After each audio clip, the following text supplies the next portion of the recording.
Afghanistan's a beautiful country. Obviously all you see in the news, obviously it's a war zone. It's so peaceful at times, it's almost, you can almost get lured into that. I'm from Englistan.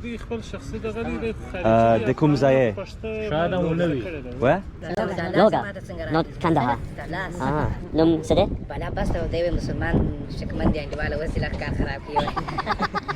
Okay.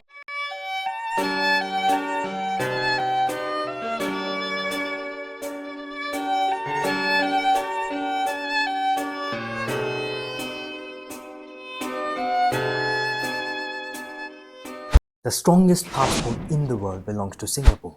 You can travel to over 190 countries without a visa. There will be no questions, no long queues, and certainly no embassy interviews. Just respect.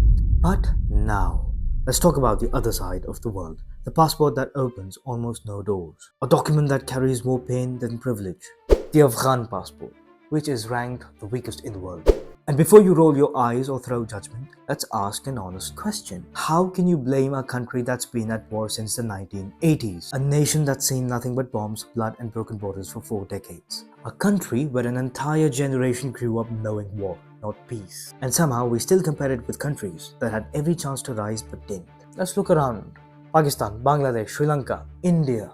These nations haven't been in full-scale wars like Afghanistan for decades. They've had their ups and downs, sure, but they had stability, trade and opportunity. Yet, their passports are ranked embarrassingly low. Well, according to Henley and partners, these are the passport rankings.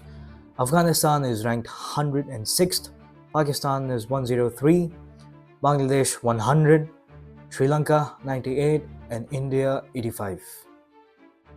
And that's the real tragedy, because Afghanistan has a reason. But what about these countries? You see, a passport is essentially a reflection of how the world trusts your country. When a Singaporean walks through immigration, they're seen as trustworthy, disciplined and economically powerful. When an Afghan walks through immigration, they're questioned, scanned, doubted, not because of who they are, but because of what their country's history has become. So, how did Singapore, a tiny island with no oil, no massive army, beat almost every nation on earth? Because they mastered one thing: governance. They turned corruption into efficiency, had result-based policy, and made themselves useful to the world. And when a nation becomes useful, the world opens its doors. But when a country becomes chaotic, unstable and unpredictable, the world builds walls. And those walls are made of visa rejections. No one wants to give access to a country that can't guarantee its own people safety, stability or opportunities.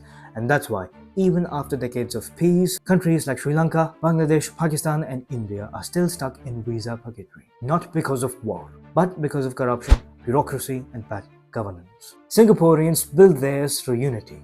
Afghans lost theirs through tragedy. And South Asians, they're still deciding which path to take. So, the next time you look at your passport, don't just see a booklet.